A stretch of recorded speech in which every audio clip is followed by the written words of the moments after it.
O Grande Conflito. Capítulo 42. O final e glorioso triunfo. Ao fim dos 1000 anos, Cristo volta novamente à Terra. É acompanhado pelo exército dos remidos e seguido por um cortejo de anjos. Descendo com grande majestade, ordena aos ímpios mortos que ressuscitem para receber a condenação. Surgem estes como um grande exército, inumerável como a areia do mar. Que contraste com aqueles que ressurgiram na primeira ressurreição! Os justos estavam revestidos de imortal juventude e beleza.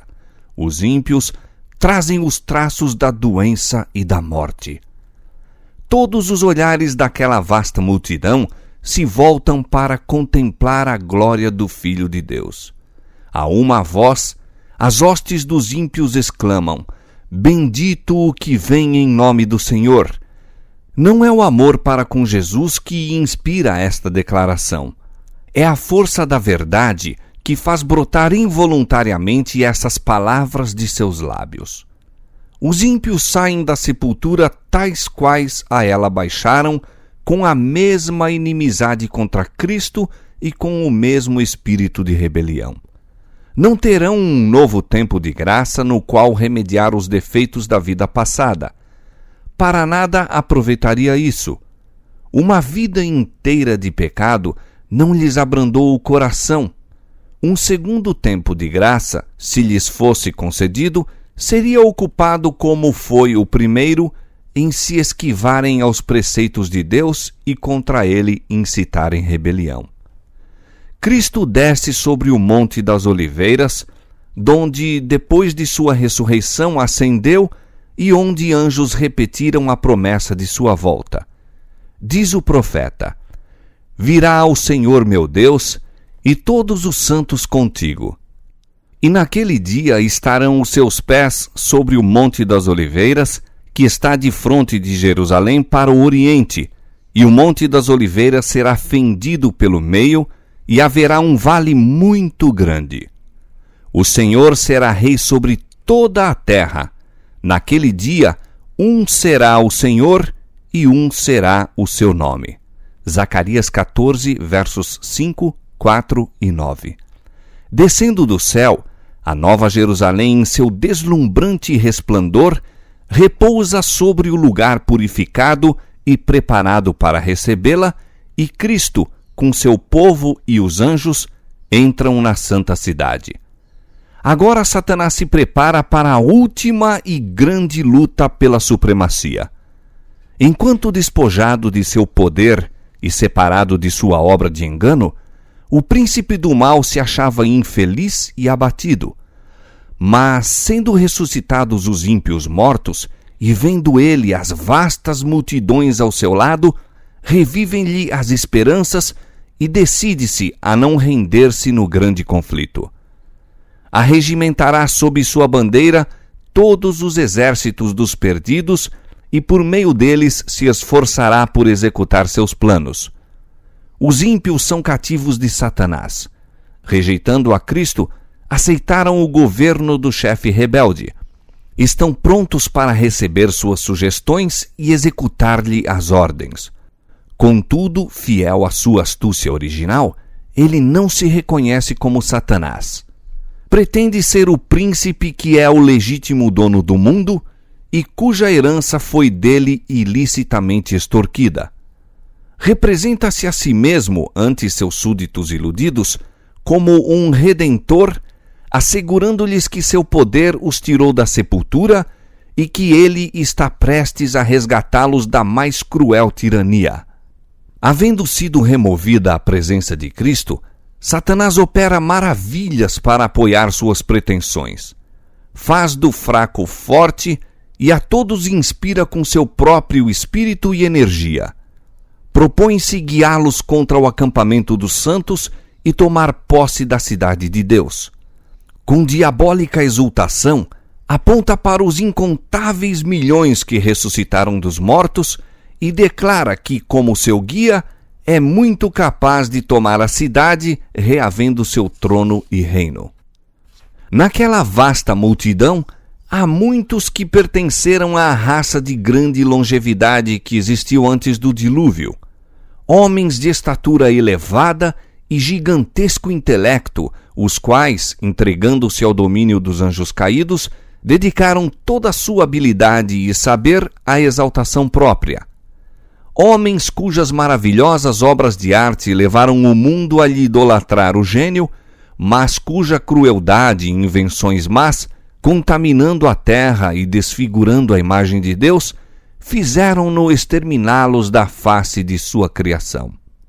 Há reis e generais que venceram nações, homens valentes que nunca perderam batalha, guerreiros orgulhosos, ambiciosos, cuja aproximação fazia tremer os reinos. Na morte não experimentaram mudança alguma. Ao subirem da sepultura, retomam o fio de seus pensamentos exatamente onde ele cessou. São movidos pelo mesmo desejo de vencer que os governava quando tombaram. Satanás consulta seus anjos, e depois esses reis, vencedores e guerreiros poderosos. Olham para a força e número ao seu lado e declaram que o exército dentro da cidade é pequeno em comparação com o seu, podendo ser vencido. Formulam seus planos para tomar posse das riquezas e glória da Nova Jerusalém. Todos imediatamente começam a preparar-se para a batalha. Hábeis artífices constroem petrechos de guerra. Chefes militares, famosos por seus êxitos, arregimentam em companhias e seções as multidões de homens aguerridos. Finalmente é dada a ordem de avançar e o inumerável exército se põe em movimento. Exército tal como nunca foi constituído por conquistadores terrestres, tal como jamais poderiam igualar as forças combinadas de todas as eras desde que a guerra existe sobre a terra. Satanás, o mais forte dos guerreiros, toma a dianteira e seus anjos unem as forças para esta luta final. Reis e guerreiros estão em seu séquito e as multidões seguem em vastas companhias, cada qual sob as ordens de seu designado chefe. Com precisão militar, as fileiras cerradas avançam pela superfície da terra, quebrada e desigual, em direção à cidade de Deus. Por ordem de Jesus, são fechadas as portas da Nova Jerusalém e os exércitos de Satanás rodeiam a cidade, preparando-se para o assalto. Agora Cristo de novo aparece à vista de seus inimigos. Muito acima da cidade, sobre um fundamento de ouro polido, está um trono alto e sublime. Sobre este trono assenta-se o Filho de Deus, e em redor dele estão os súditos de seu reino. O poder e majestade de Cristo, nenhuma língua os pode descrever, nem pena alguma retratar. A glória do Pai Eterno envolve seu Filho. O resplendor de sua presença enche a cidade de Deus e estende-se para além das portas, inundando a terra inteira com seu fulgor. Mais próximo do trono estão os que já foram zelosos na causa de Satanás, mas que, arrancados como tições do fogo, seguiram seu Salvador com devoção profunda e intensa. Em seguida estão os que aperfeiçoaram um caráter cristão em meio de falsidade e incredulidade, os que honraram a lei de Deus quando o mundo cristão a declarava nula, e os milhões de todos os séculos que se tornaram mártires pela sua fé.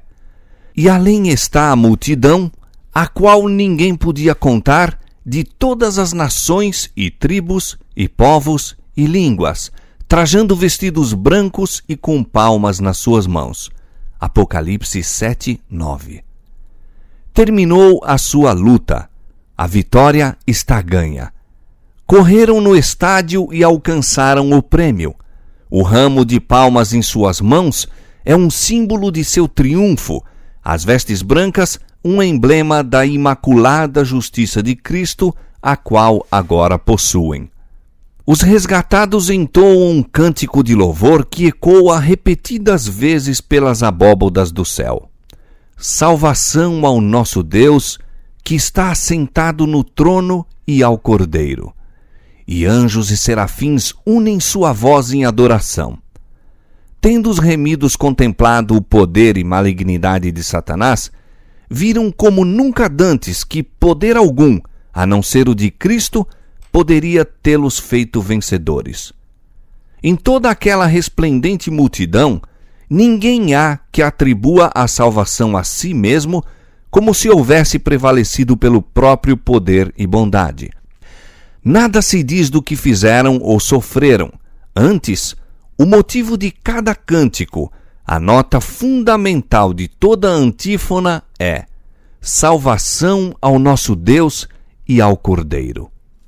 Na presença dos habitantes da terra e do céu, reunidos, é efetuada a coroação final do Filho de Deus. E agora, investido de majestade e poder supremos, o Rei dos Reis pronuncia a sentença sobre os rebeldes contra seu governo e executa justiça sobre aqueles que transgrediram sua lei e oprimiram seu povo. Diz o profeta de Deus: vi um grande trono branco, e o que estava sentado sobre ele, de cuja presença fugiu a terra e o céu. E não se achou lugar para eles. E vi os mortos, grandes e pequenos, que estavam diante do trono, e abriram-se os livros. E abriu-se outro livro, que é o da vida. E os mortos foram julgados pelas coisas que estavam escritas nos livros, segundo as suas obras. Apocalipse 20, versos 11 e 12. Logo que se abrem os livros de registro e o olhar de Jesus incide sobre os ímpios, eles se tornam cônscios de todo o pecado cometido. Veem exatamente onde seus pés se desviaram do caminho da pureza e santidade, precisamente até onde o orgulho e rebelião os levaram na violação da lei de Deus. As sedutoras tentações que acoroçoaram na condescendência com o pecado, as bênçãos pervertidas, os mensageiros de Deus desprezados, as advertências rejeitadas, as ondas de misericórdia rebatidas pelo coração obstinado, impenitente, tudo aparece como que escrito com letras de fogo. Por sobre o trono se revela a cruz. E semelhante a uma vista panorâmica, aparecem as cenas da tentação e queda de Adão e os passos sucessivos no grande plano para redimir os homens. O humilde nascimento do Salvador, sua infância de simplicidade e obediência, seu batismo no Jordão, o jejum e tentação no deserto, seu ministério público desvendando aos homens as mais preciosas bênçãos do céu, os dias repletos de atos de amor e misericórdia, suas noites de oração e vigília na solidão das montanhas, as tramas de inveja, ódio e maldade com que eram retribuídos os seus benefícios, a agonia terrível e misteriosa no Getsêmani sob o peso esmagador dos pecados do mundo inteiro, sua traição nas mãos da turba assassina, os tremendos acontecimentos daquela noite de horror, o prisioneiro que não opunha resistência, abandonado por seus discípulos mais amados, rudemente empurrado pelas ruas de Jerusalém, o Filho de Deus exultantemente exibido perante Anás, citado ao palácio do sumo sacerdote, ao tribunal de Pilatos, perante o covarde e cruel Herodes, escarnecido, insultado, torturado e condenado à morte, tudo é vividamente esboçado. E agora, perante a multidão agitada, revelam-se as cenas finais. O paciente sofredor trilhando o caminho do Calvário, o príncipe do céu suspenso na cruz. Os altivos sacerdotes e a plebe zombeteira a escarnecer de sua agonia mortal, as trevas sobrenaturais, a terra a palpitar, as pedras despedaçadas, as sepulturas abertas, assinalando o momento em que o Redentor do mundo rendeu a vida. O terrível espetáculo aparece exatamente como foi. Satanás, seus anjos e súditos não têm poder para se desviarem do quadro que é a sua própria obra. Cada ator relembra a parte que desempenhou. Herodes matando as inocentes crianças de Belém a fim de que pudesse destruir o rei de Israel. A vil Herodias, sobre cuja alma criminosa repousa o sangue de João Batista. O fraco Pilatos, subserviente às circunstâncias. Os soldados zombadores, os sacerdotes e príncipes, e a multidão furiosa que clamou: o seu sangue caia sobre nós e nossos filhos. Todos contemplam a enormidade de seu crime. Em vão procuram ocultar-se da majestade divina de seu rosto, mais resplandecente que o sol, enquanto os remidos lançam suas coroas aos pés do Salvador, exclamando: ele morreu por mim.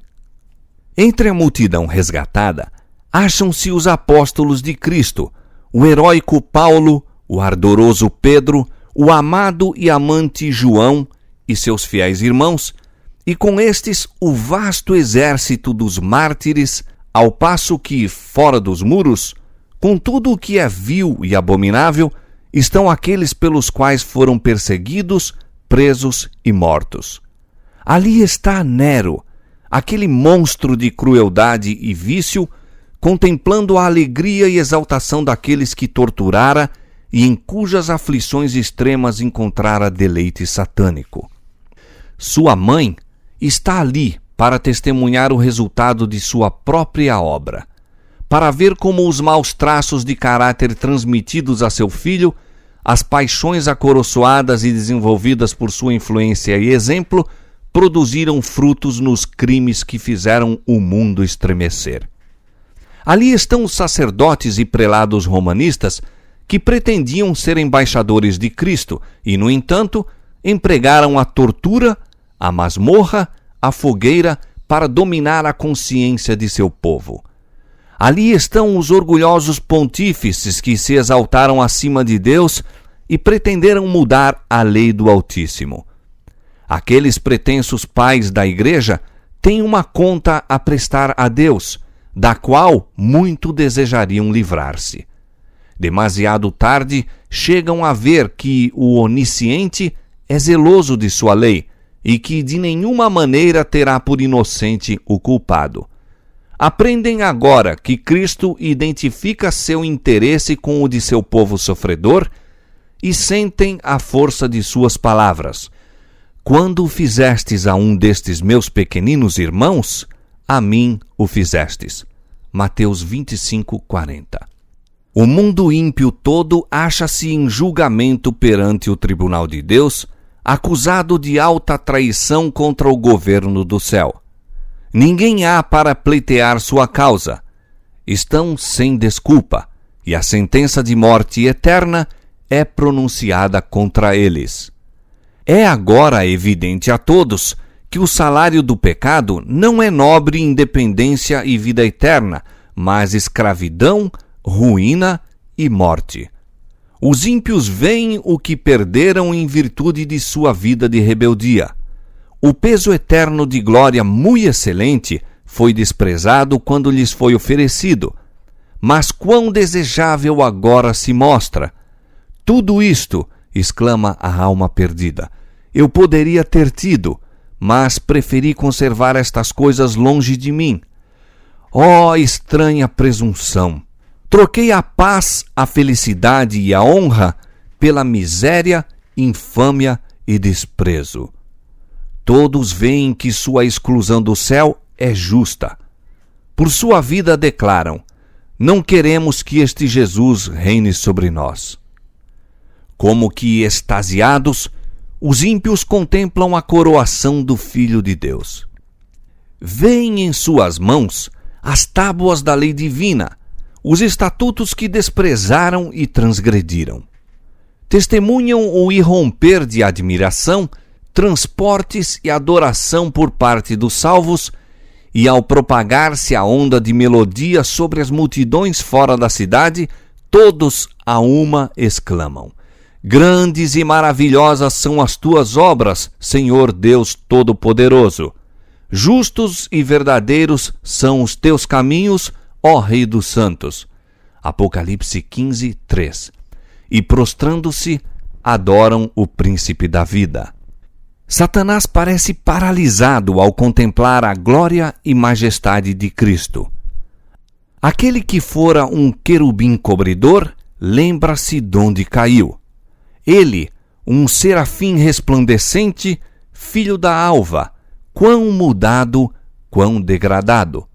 Do conselho onde tantas honras recebera, está para sempre excluído. Vê que agora um outro se encontra perto do Pai, velando sua glória. Viu ser colocada a coroa sobre a cabeça de Cristo por um anjo de elevada estatura e presença majestosa, e sabe que a exaltada posição deste anjo poderia ter sido sua. A memória recorda o lar de sua inocência e pureza, a paz e contentamento que eram seus, até haver condescendido em murmurar contra Deus e ter inveja de Cristo. Suas acusações, sua rebelião, seus enganos para ganhar a simpatia e apoio dos anjos, sua obstinada persistência em não fazer esforços a fim de reabilitar-se quando Deus lhe teria concedido perdão, tudo se lhe apresenta ao vivo. Revê sua obra entre os homens e seus resultados. A inimizade do homem para com seu semelhante, a terrível destruição de vidas, o surgimento e queda de reinos, a derrocada de tronos, a longa sucessão de tumultos, conflitos e revoluções. Recorda-se de seus constantes esforços para se opor à obra de Cristo e para rebaixar cada vez mais o homem. Vê que suas tramas infernais foram impotentes para destruir os que depositaram confiança em Jesus. Olhando Satanás para o seu reino, o fruto de sua faina, vê apenas fracasso e ruína. Levar as multidões a crer que a cidade de Deus seria fácil presa, mas sabe que isto é falso. Reiteradas vezes no transcurso do grande conflito, foi ele derrotado e obrigado a capitular. Conhece muito bem o poder e majestade do Eterno. O objetivo do grande rebelde foi sempre justificar-se e provar ser o governo divino responsável pela rebelião. A esse fim aplicou todo o poder de seu pujante intelecto. Trabalhou deliberada e sistematicamente e com maravilhoso êxito, levando vastas multidões a aceitar seu modo de ver quanto ao grande conflito que há tanto tempo se vem desenvolvendo. Durante milhares de anos, esse chefe conspirador tem apresentado a falsidade em lugar da verdade. Mas agora, chegado é o tempo em que a rebelião deve ser finalmente derrotada e descobertos a história e caráter de Satanás. Em seu último e grande esforço para destronar a Cristo, destruir seu povo e tomar posse da cidade de Deus, o arqui-enganador foi completamente desmascarado. Os que a ele se uniram veem o fracasso completo de sua causa. Os seguidores de Cristo e os anjos leais contemplam a extensão total de suas maquinações contra o governo de Deus. É ele objeto de aversão universal. Satanás vê que sua rebelião voluntária o inabilitou para o céu. Adestrou suas faculdades para guerrear contra Deus. A pureza, paz e harmonia do céu ser-lhe-iam suprema tortura. Suas acusações contra a misericórdia e justiça de Deus silenciaram agora. A exprobração que se esforçou por lançar sobre Jeová repousa inteiramente sobre ele. E agora Satanás se curva e confessa a justiça de sua sentença. Quem te não temerá, ó Senhor, e quem não magnificará o teu nome? Porque só tu és santo. Por isso todas as nações virão e se prostrarão diante de ti, porque os teus juízos são manifestos. Apocalipse 15, 4. Todas as questões sobre a verdade e o erro no prolongado conflito foram agora esclarecidas. Os resultados da rebelião, os frutos de se porem de parte os estatutos divinos, foram patenteados à vista de todos os seres criados. Os resultados do governo de Satanás, em contraste com o de Deus, foram apresentados a todo o universo. As próprias obras de Satanás o condenaram. A sabedoria de Deus, sua justiça e bondade acham-se plenamente reivindicadas. Vê-se que toda a sua ação no grande conflito foi orientada com respeito ao bem eterno de seu povo e ao bem de todos os mundos que criou. Todas as tuas obras te louvarão, ó Senhor, e os teus santos te bendirão. Salmo 145, verso 10. A história do pecado permanecerá por toda a eternidade como testemunha de que a existência da lei de Deus se acha ligada à felicidade de todos os seres por ele criados. À vista de todos os fatos do grande conflito, o universo inteiro, tanto os que são fiéis como os rebeldes, de comum acordo declara: justos e verdadeiros são os teus caminhos, ó Rei dos Santos.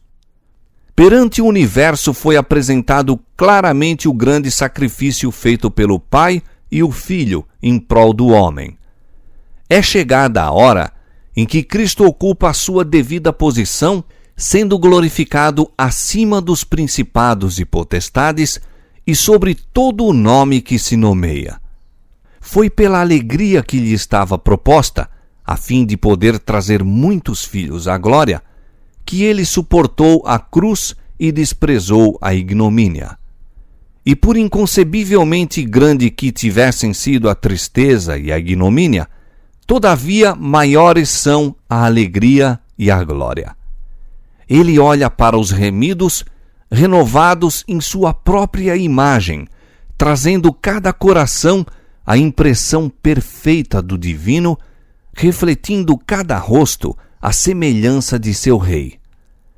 Contempla neles o resultado das fadigas de sua alma e fica satisfeito. Então, com voz que atinge as multidões congregadas dos justos e ímpios, declara: eis a aquisição de meu sangue. Por estes sofri, por estes morri, a fim de que pudessem morar em minha presença pelas eras eternas. E sobe o cântico de louvor dos que estão vestidos de branco em redor do trono. Digno é o Cordeiro que foi morto de receber o poder e riquezas e sabedoria e força e honra e glória e ações de graças. Apocalipse 5:12. Apesar de ter sido Satanás constrangido a reconhecer a justiça de Deus e a curvar-se à supremacia de Cristo, seu caráter permanece sem mudança. O espírito de rebelião, qual poderosa torrente, explode de novo. Cheio de frenesi, decide-se a não capitular no grande conflito. Chegado é o tempo para uma última e desesperada luta contra o Rei do Céu. Arremessa-se para o meio de seus súditos e esforça-se por inspirá-los com sua fúria, incitando-os a uma batalha imediata. Mas dentre todos os incontáveis milhões que seduziu a rebelião, ninguém há agora que lhe reconheça a supremacia. Seu poder chegou ao fim. Os ímpios estão cheios do mesmo ódio a Deus, o qual inspira Satanás, mas veem que seu caso é sem esperança, que não podem prevalecer contra Jeová. Sua ira se acende contra Satanás e os que foram seus agentes no engano, e com furor de demônios voltam-se contra eles. Diz o Senhor: pois que estimas o teu coração, como se fora o coração de Deus, eis que eu trarei sobre ti estranhos, os mais formidáveis dentre as nações, os quais desembainharão as suas espadas contra a formosura da tua sabedoria e mancharão o teu resplendor. À cova te farão descer, e te farei perecer, ó querubim protetor, entre pedras afogueadas. Por terra te lancei diante dos reis te pus, para que olhem para ti. E te tornei em cinza sobre a terra, aos olhos de todos os que te veem. Em grande espanto te tornaste, e nunca mais serás para sempre. Ezequiel capítulo 28, versos 6 a 8 e versos 16 a 19. Toda a armadura daqueles que pelejam com ruído e os vestidos que rolavam no sangue serão queimados, servirão de pasto ao fogo. A indignação do Senhor está sobre todas as nações, e o seu furor sobre todo o exército delas. Ele as destruiu totalmente, entregou-as à matança. Sobre os ímpios fará chover laços, fogo, enxofre e vento tempestuoso. Eis a porção do seu copo. Isaías capítulo 9, verso 5, capítulo 34, verso 2, Salmo 11, verso 6. De Deus desce fogo do céu. A terra se fende. São retiradas as armas escondidas em suas profundezas. Chamas devoradoras irrompem de cada abismo iante. As próprias rochas estão ardendo. Vindo é o dia que arderá como um forno. Os elementos fundem-se pelo vivo calor, e também a terra e as obras que nela há são queimadas. Malaquias capítulo 4, verso 1, 2 Pedro capítulo 3, verso 10. A superfície da terra parece uma massa fundida, um vasto e fervente lago de fogo. É o tempo do juízo e perdição dos homens maus, dia da vingança do Senhor, ano de retribuições pela luta de Sião. Isaías 34, 8.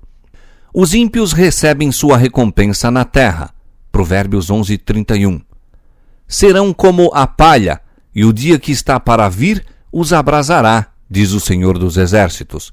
Malaquias 4, 1. Alguns são destruídos em um momento, enquanto outros sofrem muitos dias. Todos são punidos segundo as suas ações. Tendo sido os pecados dos justos transferidos para Satanás, tem ele de sofrer não somente pela sua própria rebelião, mas por todos os pecados que fez o povo de Deus cometer. Seu castigo deve ser muito maior do que o daqueles a quem enganou. Depois que perecerem os que pelos seus enganos caíram, deve ele ainda viver e sofrer. Nas chamas purificadoras, os ímpios são finalmente destruídos, raiz e ramos. Satanás a raiz, seus seguidores os ramos. A penalidade completa da lei foi aplicada, satisfeitas as exigências da justiça, e o céu e a terra, contemplando-o, declaram a justiça de Jeová. Está para sempre terminada a obra de ruína de Satanás. Durante 6.000 anos efetuou a sua vontade, enchendo a terra de miséria e causando pesar por todo o universo. A criação inteira tem igualmente gemido e estado em dores de parto. Agora, as criaturas de Deus estão para sempre livres de sua presença e tentações. Já descansa, já está sossegada toda a terra, exclamam os justos com júbilo. Isaías 14, 7.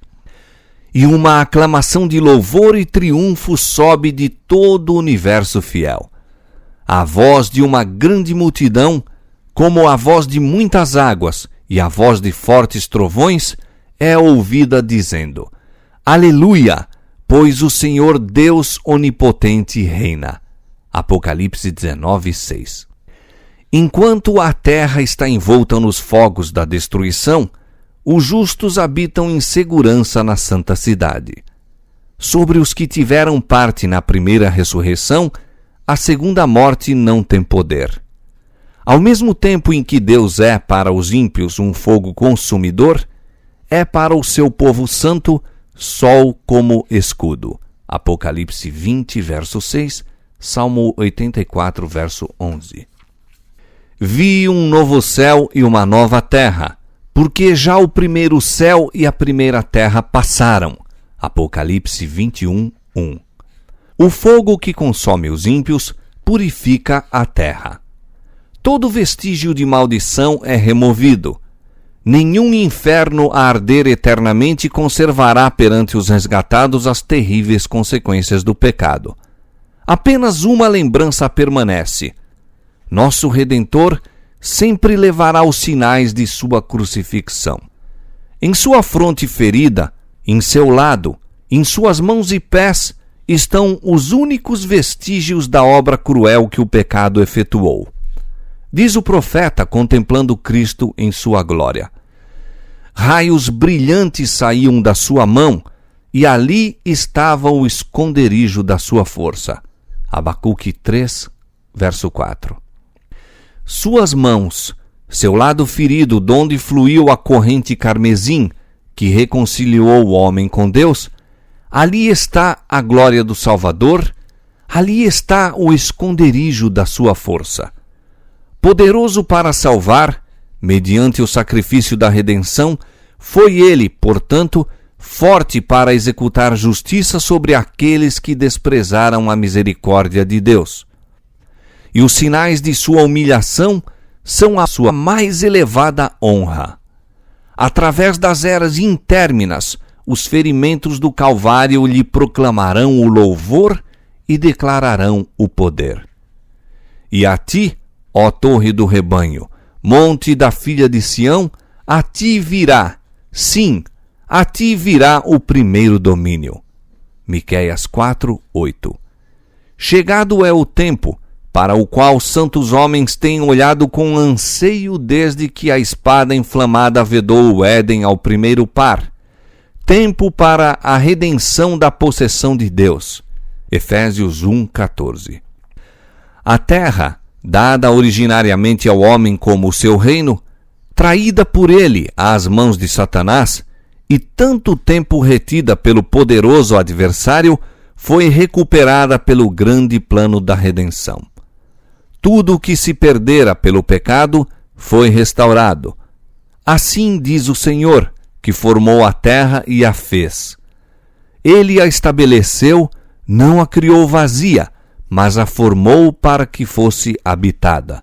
Isaías 45, 18. O propósito original de Deus na criação da terra cumpre-se ao fazer-se ela a eterna morada dos remidos. Os justos herdarão a terra e habitarão nela para sempre. Salmo 37, 29. Um receio de fazer com que a herança futura pareça demasiado material tem levado muitos a espiritualizar as mesmas verdades que nos levam a considerá-la nosso lar. Cristo afirmou a seus discípulos haver ido preparar moradas para eles na casa de seu Pai. Os que aceitam os ensinos da palavra de Deus não serão totalmente ignorantes com respeito à morada celestial.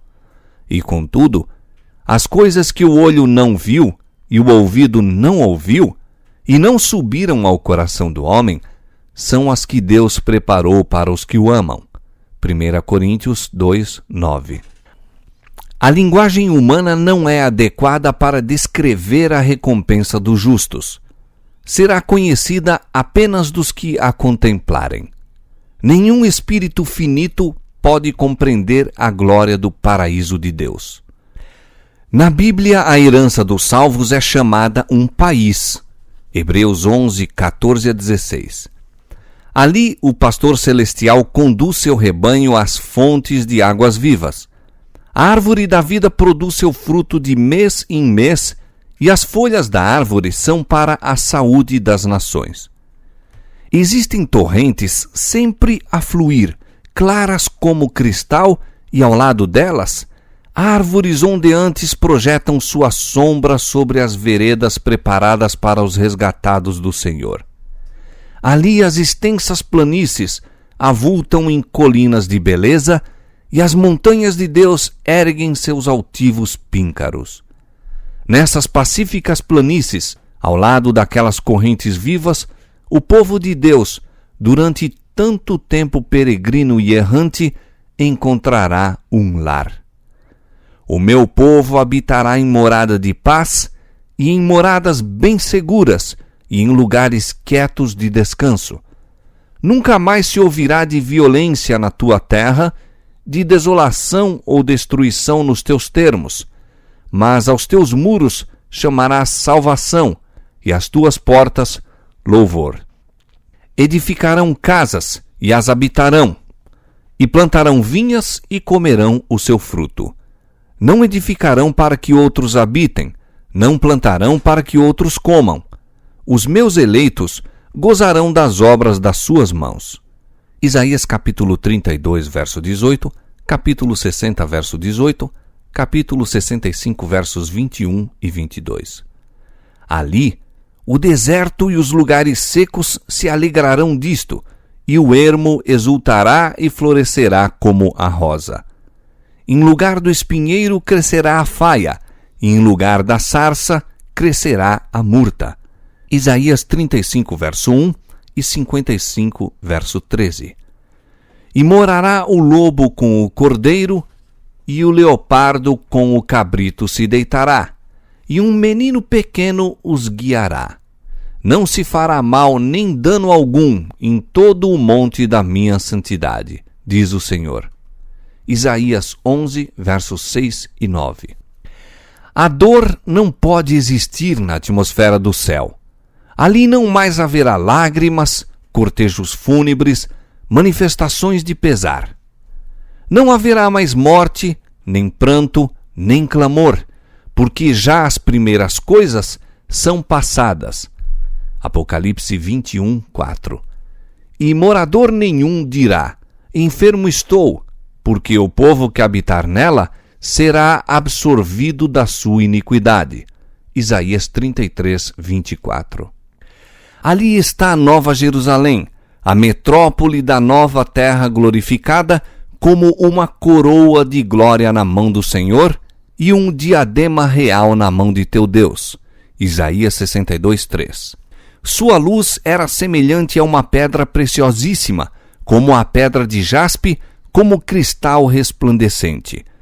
As nações andarão à sua luz, e os reis da terra trarão para ela a sua glória e honra. Apocalipse 21, versos 11 e 24. Diz o Senhor: folgarei em Jerusalém e exultarei no meu povo. Isaías 65, 19. Eis aqui o tabernáculo de Deus com os homens, pois com eles habitará, e eles serão o seu povo, e o mesmo Deus estará com eles, e será o seu Deus. Apocalipse 21, 3. Na cidade de Deus não haverá noite. Ninguém necessitará ou desejará repouso. Não haverá cansaço em fazer a vontade de Deus e oferecer louvor a seu nome. Sempre sentiremos a frescura da manhã e sempre estaremos longe de seu termo. Não necessitarão de lâmpada nem de luz do sol, porque o Senhor Deus os alumia. Apocalipse 22, 5. A luz do sol será sobrepujada por um brilho que não é ofuscante e, contudo, suplanta incomensuravelmente o fulgor de nosso sol ao meio-dia. A glória de Deus e do Cordeiro inunda a santa cidade com luz imperecível. Os remidos andam na glória de um dia perpétuo, independentemente do sol. Nela não vi templo, porque o seu templo é o Senhor Deus Todo-Poderoso e o Cordeiro. Apocalipse 21, 22. O povo de Deus tem o privilégio de entreter franca comunhão com o Pai e o Filho. Agora vemos por espelho e em enigma. 1 Coríntios 13, 12. Contemplamos a imagem de Deus refletida como que em espelho, nas obras da natureza e em seu trato com os homens. Mas então o conheceremos face a face, sem um véu obscurecedor de permeio. Estaremos em sua presença e contemplaremos a glória de seu rosto. Ali os remidos conhecerão como são conhecidos.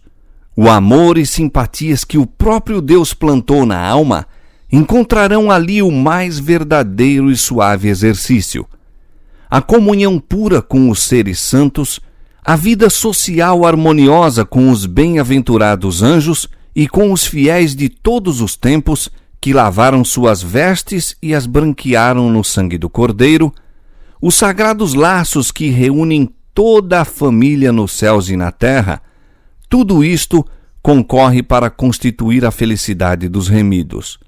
Efésios 3,15. Ali, mentes imortais contemplarão, com deleite que jamais se fatigará, as maravilhas do poder criador, os mistérios do amor que redime. Ali não haverá nenhum adversário cruel, enganador, para nos tentar ao esquecimento de Deus. Todas as faculdades se desenvolverão, ampliar-se-ão todas as capacidades. A aquisição de conhecimentos não cansará o espírito, nem esgotará as energias. Ali, os mais grandiosos empreendimentos poderão ser levados avante, alcançadas as mais elevadas aspirações, as mais altas ambições realizadas. E surgirão ainda novas alturas a atingir, novas maravilhas a admirar, novas verdades a compreender, novos objetivos a aguçar as faculdades do espírito, da alma e do corpo. Todos os tesouros do universo estarão abertos ao estudo dos remidos de Deus. Livres da mortalidade, alçarão um voo incansável para os mundos distantes, mundos que fremiram de tristeza ante o espetáculo da desgraça humana e ressoaram com cânticos de alegria ao ouvir as novas de uma alma resgatada. Com indizível deleite, os filhos da terra entram de posse da alegria e sabedoria dos seres não caídos. Participam dos tesouros do saber e entendimento adquiridos durante séculos e séculos na contemplação da obra de Deus.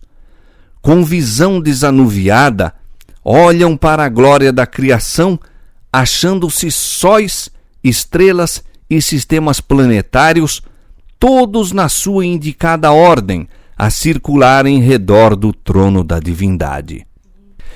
Em todas as coisas, desde a mínima até a maior, está escrito o nome do Criador, e em todas se manifestam as riquezas de seu poder.